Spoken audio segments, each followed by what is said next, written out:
out. All right, so question for all of you tonight as we get started. We talked about Valentine's Day. What about Valentine's Day? Okay, all right, hold on a second, guys. Let's just calm down. How many of you love Valentine's Day? Wow. Real talk. How many of you are not the biggest fans of Valentine's Day? Raise them high. It's okay. All right, there it is. That's good. That's good. It's good to express these things.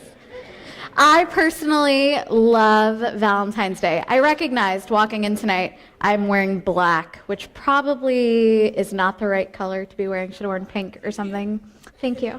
Appreciate it. But I love Valentine's Day. I always have. I am a big sap, you guys know this. So like pink, purple, candy hearts, stuffed animals that fall apart by St. Patrick's Day, all of it. Love the whole 9 yards. And I've loved it my entire life. Whether I was single, whether I was in a relationship, have always loved Valentine's Day. I still love it even now, though my husband hates it. True story. He's a hopeless romantic. He thinks Valentine's Day cramps his style. It's a whole big thing. But there was something about Valentine's Day that drew me, that I enjoyed celebrating. And it wasn't romance, because it was something I enjoyed all of the time. I think it was just this idea of love. The idea of love that maybe I just constructed in my mind, which, right, the mind of a teenage girl, not always the safest place to be. But there was something about this idea, my expectations about both what it meant to be loved and what it meant to love others, that made Valentine's Day feel like something that should be special, that should be celebrated. So growing up as a teenage girl, I grew up in a really interesting era in Christian culture and dating. I guess they all are interesting eras, but I remember growing up there being all of these books published about dating, about courtship, about how to understand the opposite sex in a way that glorified God. And none of those messages seemed to be the same. So adding to the variety of voices, you have pop culture, Disney movies, right? And I don't know if you guys know this, but not always realistic pictures of love are depicted in those films. I know, I'm sorry. Hate to shatter any bubbles here. So these varied opinions, right? These varied perspectives that I was presented with, combined with my own uncertainties about what romance meant, what a committed relationship meant, led to a lot of confusion. Really, I think about relationships in general, both about romantic relationships, but also platonic relationships. And coupled with all of the information, all of the advice, all of the well-intentioned direction was this phrase. I remember hearing it at youth conferences from different youth leaders at church, from older women. They would say, hey, relationships are great. Just make sure to guard your heart. Right? Classic. It's been immortalized now in this YouTube video, Stuff Christians Say. You guys should watch it. And it was this idea that was planted in my mind of guarding my heart. And I had no idea what to do with that. So what I want to do with you guys today is share a little bit of my story with you in the area of relationships. What I won't do tonight is tell you how to have a relationship without any hardship. But what I am hoping to accomplish is to point us all to Jesus so that we can walk through the nuances of relationships in community in such a way that honors God, in a way that honors one another, and in a way that honors the way He has made each of us uniquely to be. So I want to start by saying this. Living in freedom and practicing wisdom is how God wants us to walk in relationships. And in that, God gives us freedom to be vulnerable. Now, if you guys know me, I like to talk a lot about community. I'm a big encourager of intentional relationships and honest, open communication. But to be honest with you, my passion for this is not because I've always done this well in my own life. In fact, a lot of what I'm sharing tonight is not an example of what to do. It's much more a story of what not to do. So please learn from my mistakes. Proverbs 4:23 says, and this is in the NIV, "Above all else, guard your heart, for everything you do flows from it." So ready to face the world as a teenage girl, I had these two things in my mind. If there were lots and lots of people telling me how to do relationships right, I was probably going to get it wrong.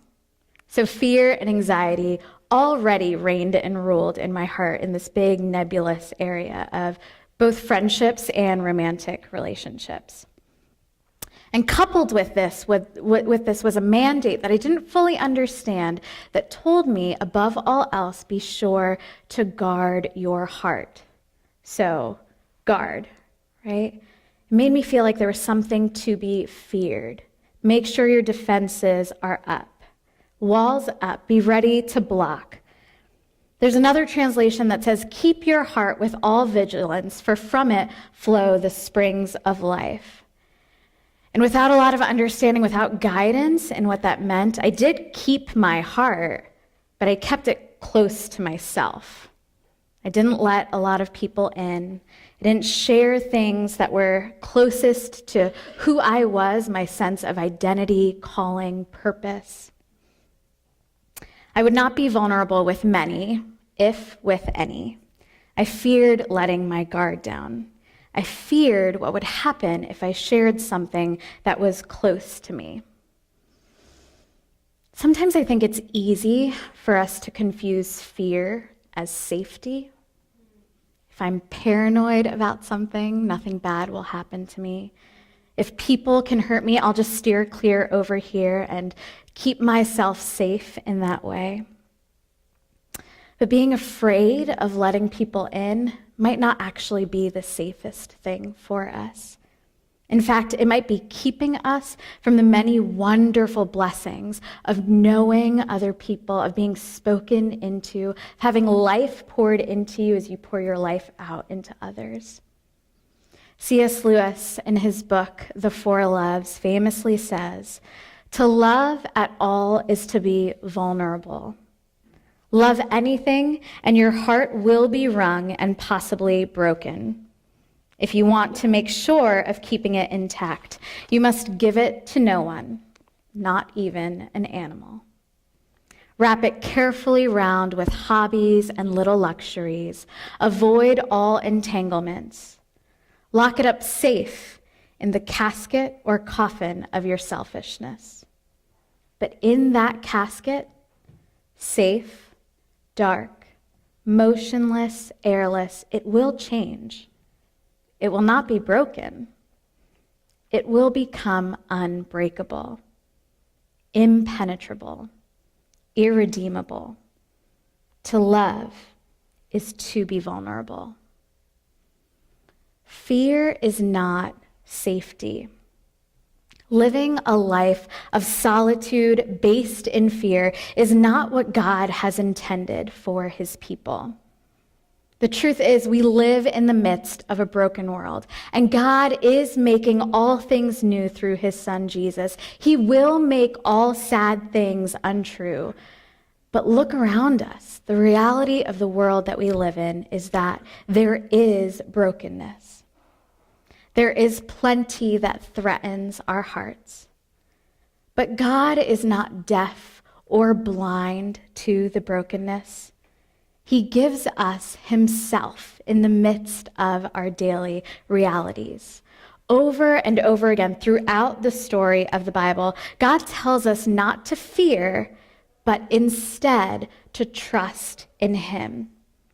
He reminds his people of his deep affection and his abiding love for them. He says, "Entrust your heart to me, and then love others with freedom." And I know that's not an easy thing to do. But I challenge you tonight, trust in him. He is trustworthy, and he will prove it to you. So here's something that I've learned. Guarding your heart is totally a thing. God says your heart is something precious. But our motive in heeding this little piece of wisdom is not fear, it's freedom. There's a freedom in vulnerability that we can experience, one where the deepest parts of who we are rightfully entrusted to a God who loves us more than we can imagine. And that frees us up to be able to walk in openness and honesty with people we trust in close friendship. Fear is not safety, but trusting God with our hearts provides both joy and freedom. Another thing that I've learned is that our source of life is not found in others. I would love to tell you that since I did not always enter willingly, or did not often enter willingly into vulnerability, that when I did, it was with wisdom and care and patience. No, that's just not my story. Since I did not let people into my life, most of my closest friendships were founded in how deeply I was let into other people's lives. If I weren't your first thought, your first text, your first phone call in the midst of whatever crisis you were walking through, I felt like a failure as a friend. If this sounds familiar to you, the constant anxiety over whether or not people are okay if you're not there. Are they too okay if I'm not there? I'm paralyzed by this need of being needed by others. I found so much of my validation from others in being needed instead of being known by them. Romantically, this did not play out well either. When I did start seriously dating someone, of course, the thought in my mind was, well, I don't have to guard my heart anymore, right? That's no longer a thing. Wrong. I found my identity in a new relationship. I was a girlfriend. I was his girlfriend. And that led to all kinds of problems, right? I stayed longer than I should have. That relationship got way more serious than it ever had any business being because I did not keep my heart with all vigilance. What I did not realize then in both of those situations, both with friends and romantically, is that I was building unhealthy patterns for myself, for my friends, and I built an unhealthy pattern in my view of God. My dependency was in others when Jesus never intended for my source of life to be found anywhere but in him. In John 14:6, Jesus says, I am the way and the truth and the life. No one comes to the Father except through me. Our source of life is not found in others. It's found in Jesus. He never intended for me to find my validation in other people's need of me. He never intended my wholeness, our wholeness, to be found in how much another person loves us. He intends to satisfy us with himself. There's not a need to be validated by others because Jesus is enough. Your heart is precious to him. So be wise with your own heart and with the hearts of others. Now, wisdom, practicing wisdom, walking in wisdom, does not ensure that we will never be hurt. As C.S. Lewis said, love is being vulnerable. Breakups hurt. Friends can hurt us, even when they have the best intentions. And we can't predict the friendships or the relationships that will work out perfectly, that will keep us safe. But we can know and believe that God has our heart and he will be there in the hurt. Sharing your heart is not to be feared. What we must do is ask God for help in this, that we might experience freedom and wisdom through both real vulnerability and healthy emotional boundaries. So it feels wrong to give a Valentine's Day-ish-esque talk. It feels wrong to talk about relationships without actually talking about dating relationships. So I wanted to take a little bit of time to just talk through practically some things that I think are helpful to bear in mind when it comes to emotional boundaries in dating relationships. So maybe consider this a sidebar. But here at PFA, we do believe in the awesomeness of love. We're big fans of dating, right? Shout out to those Bring Dating Back posters that are up around campus. Huge fans of marriage. I'm a big fan of marriage. Married the best man I know, and it's awesome.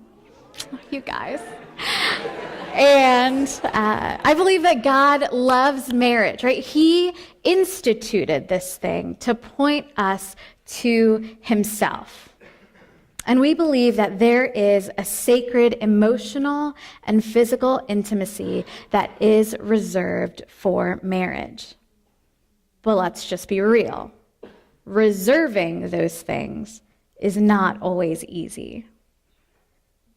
But if I can be honest with you, it is much more difficult to walk in obedience to God in both of those areas without strengthening the other. So if there's not a strong sense of emotional boundaries, it becomes that much harder to walk in holiness when it comes to physical boundaries. And vice versa, right? If there's not strong physical boundaries, it becomes a lot harder to keep those emotional boundaries and keep that sacred space reserved for marriage.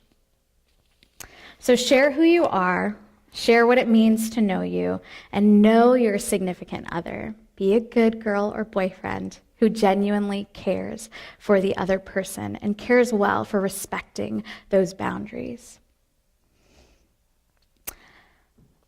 And I think this just needs to be said. If you are in a relationship where you feel controlled by someone, whether it's spoken or unspoken expectations that they have, or if you feel verbally, physically, or emotionally unsafe, you are not being cared for, please, please talk to someone to help you walk through that. I don't have a checklist to give you tonight because relationships are far more nuanced than any neat checklist can provide for. But I do want to give us a few things to think about. What does it practically look like? What does wisdom practically look like in the area of emotional boundaries? Just a few things that came to mind. One is be timely. I tried to think up a better phrase for this, but it just didn't come to me. Be present. Be where you are. Think about the future, but don't live there. Maybe some helpful guidelines for us. If you are planning a wedding after your first coffee date, probably living in the future, #too soon. But if you're settled in your career, part of a wonderful Christian community, on your 300th date, and you still have no idea where this is going, start thinking about it, right? Maybe you're a little too present. But those are just some helpful things. Our minds need not be where realities are not present, right? So stay present, stay current with where you are. Secondly, recognize the weight of your words.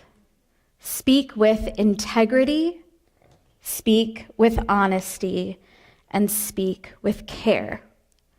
Not saying something the second that you feel it is not suppressing, it's not being unfair, it's probably being considerate. Taking time to think, do I really mean this, before speaking those words out, and then speaking honestly. Saying I love you should mean a lot more than watching TV with you is nice, right? Right? It should mean more of spending my life with you sounds like the most awesome God-glorifying thing I could possibly hope to do. Neither of you is perfect. Apologize often, ask for forgiveness, extend real grace to one another. And lastly, but most importantly, there's a lot of good stuff in here. This is a Bible, guys. There's nothing about dating, but there's lots about who you are and what it means to walk well with other people. Has lots to say about who God is and what it means to follow after him. So know him more deeply and walk in community. Ask your Bible course leaders questions. Keep accountable to someone.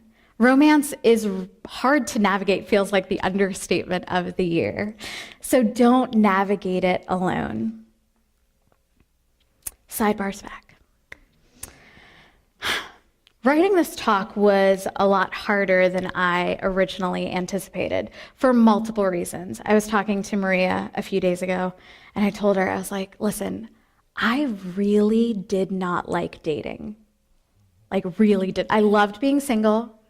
I loved being married, but I just felt really awkward in the whole in-between stage, as I've shared with you guys tonight, right? Uncertain and unclear as to how to walk through all of that. And thinking that through, walking through all of that, even in preparing for this, knowing that I have not done this right, immediately regret, guilt, and shame rush in. They're the first voices we hear when we think about the ways in which we have not done this perfectly, the ways in which we've not done relationships rightly. And maybe there's something even that you've heard tonight that sparked some of that in you. Here's something that's been wonderfully freeing for my heart, even today. And so if something of that is sparked in you, please listen. If it didn't, just listen anyway. Here's what I know to be true. Jesus is the one who showed me what it means to be vulnerable. Being vulnerable means you're open to attack. You're capable of being hurt. Jesus, God, Son of God, holy, perfect, pure, willingly entered into our broken world. He put on flesh. He lived life. He was despised, rejected, and afflicted. He made himself vulnerable because he is compassionate and because he is committed to making all things right. He lived in vulnerability. He experienced hurt and he experienced death. Not because he was defeated by it, but so he could crush it. We find freedom in vulnerability because in his vulnerability, he freed us. And he will crush all of the brokenness that we battle. It is this Jesus who is beckoning you to be open with him, to enter into relationship with him, where there's no need for fear, no trying to prove yourself. He is the safest place any of us can be. Let that be the source of your freedom. And let the fact that he loves you be the reason you practice wisdom and holiness. When we walk in vulnerability, we look a little more like him. And when we reshape our understanding of boundaries as grounded in our relationship with Jesus and as a healthy way of caring well for people made in the image of God, then we can experience the freedom and the fullness of relationship.